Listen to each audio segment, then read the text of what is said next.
ঠাকুরবাড়ির যে কোনো রেসিপি আলাদা রকম ঐতিহ্য বহন করে। আজ শেয়ার করব ঠাকুরবাড়ি স্পেশাল একটি মাছ ভাজার রেসিপি। নমস্কার বন্ধুরা, রূপা সিম্পল অ্যান্ড ডেলি লাইফে আবার একটা নতুন পর্বে সবাইকে স্বাগত।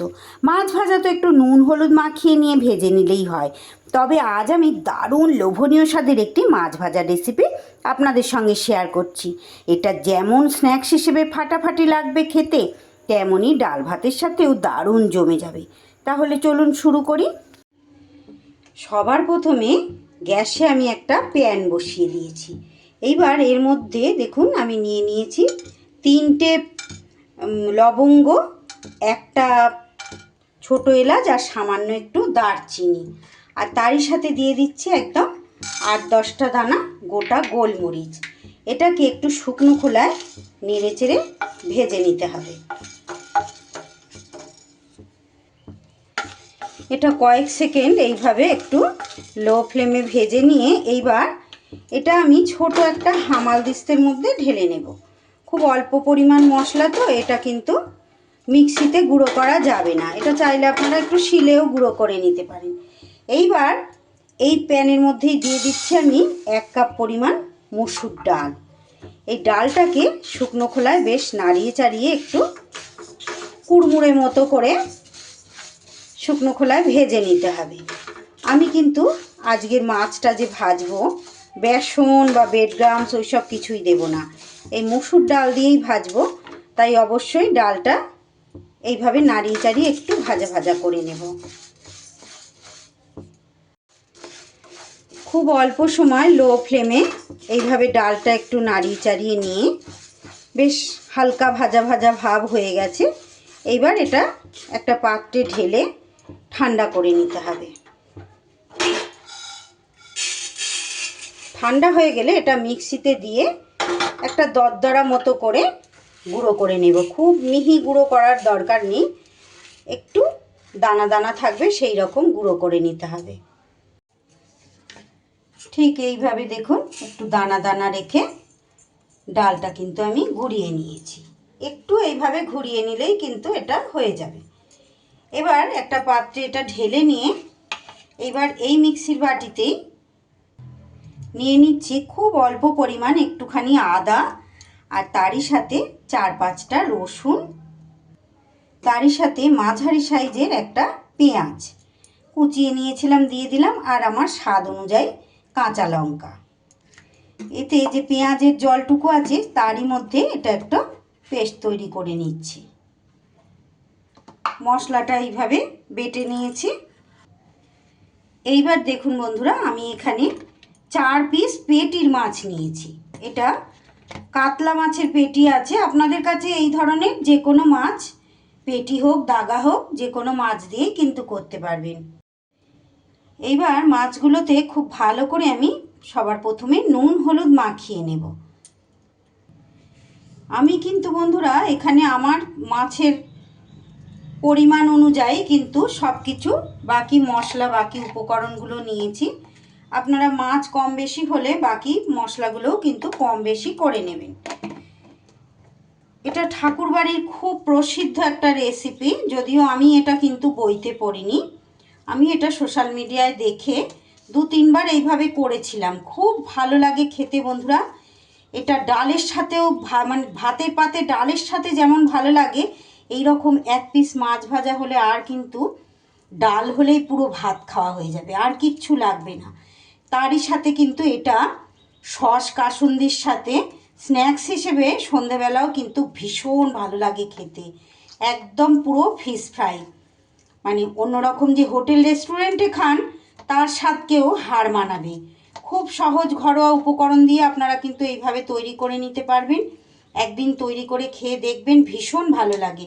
আমার চ্যানেলে এই ধরনের নিত্য নতুন রেসিপি পেতে যে সকল বন্ধুরা এখনও আমার চ্যানেলটি সাবস্ক্রাইব করেননি তাদের কাছে অনুরোধ, আমার চ্যানেলটা সাবস্ক্রাইব করে আমার পাশে থাকুন, আর পাশে থাকা বেল আইকনটা অল করে রাখুন, যাতে ভিডিও আপলোড করার সাথে সাথে সবার আগে আপনাদের কাছে নোটিফিকেশান পৌঁছে যায়।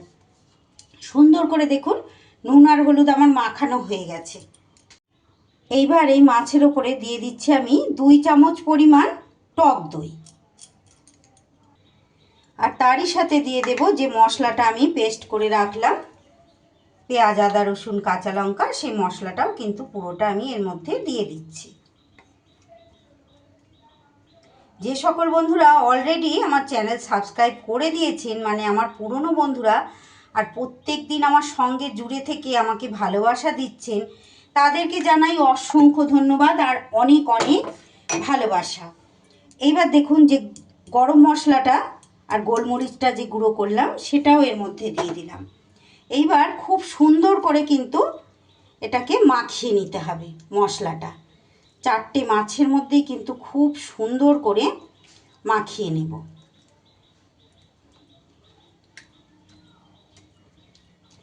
মাখিয়ে এটা অন্ততপক্ষে 30 মিনিট এটা কিন্তু রেখে দিতে হবে।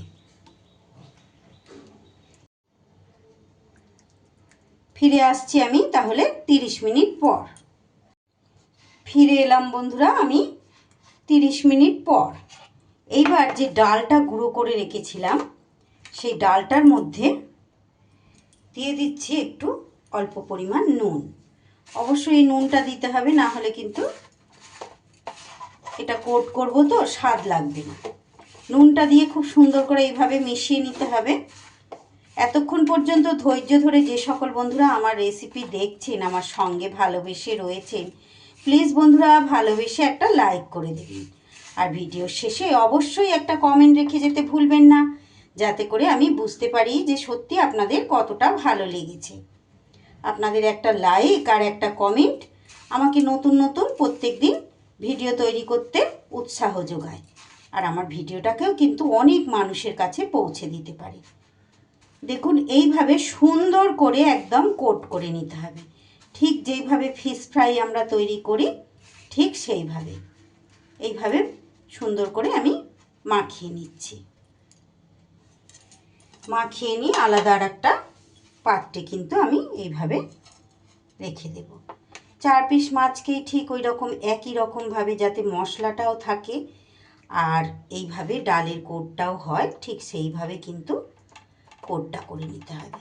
অত্যন্ত লোভনীয় হয় খেতে বন্ধুরা। বাচ্চারা তো এই ধরনের ভাজাভুজি খেতে ভালোবাসে, আর এইভাবে যদি বাড়িতে তৈরি করে দেন একদম সেই রেস্টুরেন্টের মতো স্বাদ আসবে। খুব মজা করে খাবে বাচ্চারা, আর বড়রা আমরা তো ভালোবাসি।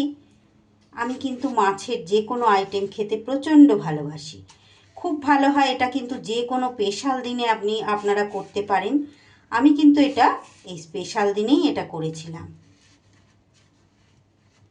এটা ভাতের পাতেও ভালো লাগবে, আর এটা স্ন্যাক্স হিসেবেও ভীষণ ভালো লাগবে। অবশ্যই একবার এভাবে তৈরি করে খেয়ে দেখবে।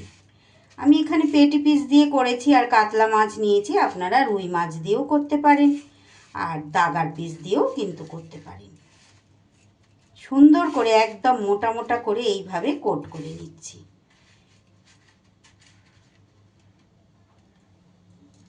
দেখুন যেই রকম নিয়েছি ডালের পরিমাণ আর এই যে মাছ মশলা সব কিন্তু আমার বেশ একদম ঠিক ঠিক পরিমাণে হয়ে গেছে।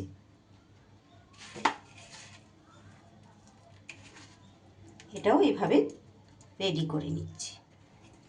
এটাও একদম আমার রেডি হয়ে গেল। আর এদিকে গ্যাসে আমি ফ্রাইং প্যান বসিয়ে দিয়েছি। এর মধ্যে এবার দিয়ে দিচ্ছি সর্ষের তেল। আপনারা চাইলে এটা সাদা তেলেও ভাজতে পারেন। তেলটা বেশ গরম হয়ে গেলে এইবার এক এক করে মাছগুলো ভেজে নিতে হবে। আমি গ্যাসের আঁচটা তেল গরম হয়ে যাওয়ার সাথে সাথে কিন্তু কমিয়ে দিলাম। এগুলো খুব হাই ফ্লেমে কিন্তু ভাজা যাবে না, সেক্ষেত্রে কিন্তু মাছগুলো কাঁচা কাঁচা থেকে যাবে। আর কোট করার পর দেখছেন তো বন্ধুরা মাছের পিসগুলো কতটা বড় বড় হয়ে গেছে। একটু সরিয়ে দিতে হবে 4টেই, তাহলে আমার একসাথে ভাজা হয়ে যায়।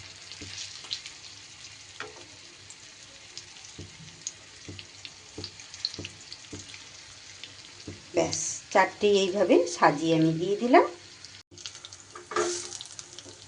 এইভাবে আর এক পিঠ উল্টে দিলাম। আস্তে আস্তে সাবধানে করতে হবে। দেখুন, না হলে কিন্তু এটা ভেঙে যাবে।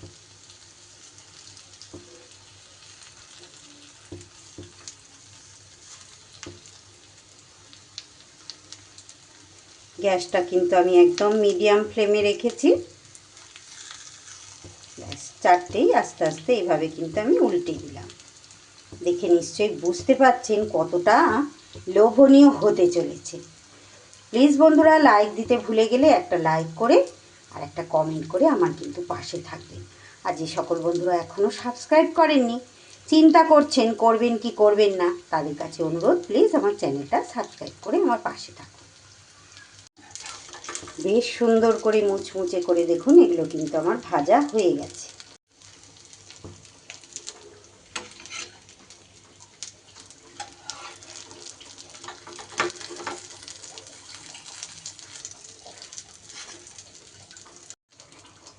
এই রকম মাছ ভাজা একটা পেলে বাইরে থেকে কেন আর কিনে খাবেন বলুন তো? দেখুন কত সুন্দর হয়েছে। ব্যাস, মাছ ভাজা আমার একদম রেডি। এবার সসের সাথে স্ন্যাক্স হিসেবে খাবেন নাকি ডাল ভাতের সাথে খাবেন, সম্পূর্ণ আপনাদের সিদ্ধান্ত। রেসিপিটি ভালো লাগলে অবশ্যই বাড়িতে ট্রাই করবেন, আর লাইক, কমেন্ট, শেয়ার ও সাবস্ক্রাইব করতে কিন্তু ভুলবেন না।